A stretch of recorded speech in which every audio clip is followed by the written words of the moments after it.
Hello everybody, it's really lovely to be here in Sheffield with our fantastic 2025 cover artist, Cath Dunn. Thank you for welcoming us into your beautiful studio and your lovely home, Cath.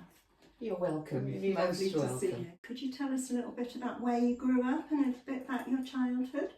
Yes, so I grew up in Scotland, in Edinburgh. Yes, Scotland is still very close to my heart, and my dentist is still there, so I'm back every 3 or 6 months. The countryside round Edinburgh and Edinburgh itself are very close to my heart. I like Sheffield too. Yeah. Very different city. Yeah. So I go to Edinburgh, really pleased to be in Edinburgh. Come out of Edinburgh, really pleased to be back in Sheffield too. I like them both. Lovely. Well, we can definitely hear the Scottish background in your lovely accent. It gets stronger as I go up the A1. Oh, gorgeous. So, do you think that growing up in Scotland had a big effect on your work? I do think it has actually. I mean, the art that I know best, even now, is probably Scottish art. Yeah. So, and there are a lot of very strong women artists actually who have been painting in Scotland since the 1950s, and they're probably the big influences on me. That's also, Edinburgh has very good galleries actually, so yeah. as a child they certainly had an influence. And did your parents take you to galleries and encourage you in your art? Particularly my mother. My mother was a poet. Was she? So words were her thing, but she did, yes, she was good at supporting all the arts. So what would you say your biggest influences are? Well, definitely Scotland, definitely the Peak District, but I have spent many years in Africa. And so Africa has also had a huge influence. I went when I was 23, I think. Wow. And then most of my adult life living and working in Africa. And what were you doing out there? I was working, well, I began in agriculture, and then I kind of moved to natural resource management, and then eventually actually ended up much more in social development. So I kind of evolved during my time. And were you doing your art while you were out there? Or a little bit. Pause? More drawing rather than painting, until much later. And then I went freelance. So I was living in Sheffield, but then doing short assignments in Africa. And they're very intense. You work really hard. Yeah. And you need recovery time. Yes. So art was definitely the recovery time. Brilliant. And then eventually one dropped and the other took over, the art took over. Yeah. How would you describe your style then? I mean, looking around we can see how it's influenced by Scotland, Sheffield and Africa, the colours. How would you describe it? Yes, I work in watercolour and other mediums, but watercolour probably is first love. And I work in kind of blocks of colour, and I build up an image slowly using different blocks of colour. And I always say, I think I'm obviously influenced by the lie of the land, the rhythm of the land in this country, but the blocks of colour I think actually came from probably African materials, where the materials are used with quite strong blocks of colour. By materials, do you mean fabrics? Fabrics, fabric design, yes indeed. Right. Oh, that's people interesting. wear wraps. Yeah. They're kind of strong blocks of colour. And I always say that's where the influence came. I can see a kind of a batik-y influence in some of your work. That's amazing. That's right. Lovely. So watercolour's your favourite medium? Yes, though it does depend where I'm at.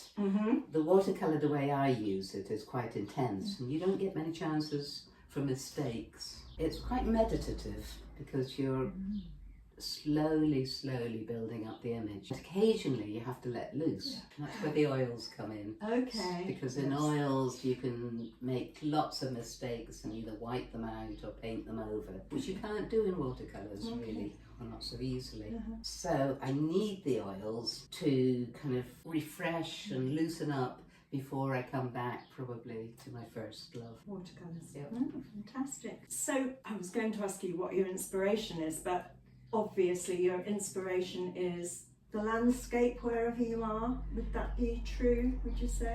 I think that's very true. I think it has to be a landscape that I know quite well. I'm not somebody who really takes a landscape that I don't know and paint it. I have to feel I know it. But also I think the process of painting is my way of getting to know the landscape as well. So when you're doing a painting, you're kind of feeling your way through the landscape and trying to find within that painting what makes a landscape unique or particular to that part of the country or even that part of the world. How does the process work? Would you revisit the landscape and do lots of sketches, take photographs?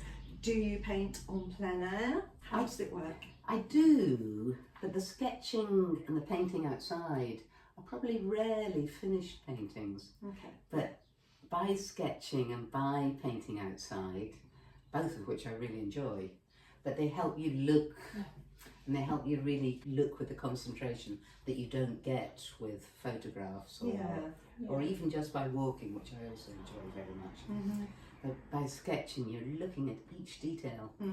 It doesn't mean that the sketch will make a finished painting, but it does mean that you've properly looked at that look of the world or that part of the landscape. Taking it all in, it's saturating you. Exactly, that's a good way of putting Absolutely, it. yes. So your finished paintings, you would say, are created in the studio? Yes, particularly in the watercolour, which I'm afraid is quite a delicate medium, and so, you know, a spot of rain will change things. When's your favourite time to paint? Do you get up really early in the morning, or is it whenever the muse gets you, or are you very, very disciplined about it? It's more when you've got time. Yes, when you can fit it in around everything, but I do need a period of settlement. It's not as though you can just start painting. You need an hour or a couple of hours to settle and then to paint. Sounds quite meditative, getting into the process. It is, getting into the And do you do it in silence, Cath, or do you have music on? Or? I usually have music on, but I can't take music with words, actually. Yes, it I has to understand. be music without words, Yes. whether classical or something else. So the rhythms of the music help, but the words are too interfering in a way. Absolutely. So you're listening to classic FM, or? I usually have Radio 3 on. Right. Partly to avoid the adverts. Adverts, and too much talking. And it has a long spell of music without any breaks, so that suits me well, actually. Oh, fantastic. How did you develop your art skills? Did you go to art college? Are you formally trained? Is it all self-taught? Didn't go to art college. Self-taught. It's an expression that I probably think isn't terribly accurate, because you do get taught by, you know, artists that you know, artists that you talk to, knife drawing that you go to, I don't know, art classes that you might go to for a short time. So lots of different small influences probably, but I think a lot of it is just by doing. You know, just painting more and more. Isn't it? The more you paint, the more ideas you get. Are you part of an art group, or is it all very personal and individual to you? Apart from sketching and painting outdoors, I enjoy having company as safety in numbers, even if it's only two of you. Yeah. I like actually painting on my own to get into that kind of meditative state or zone. Into the zone, But I'm a member of, Peak District Artisans, who are a lovely group of people and live in lovely places. That's one of the beauties of the organisation.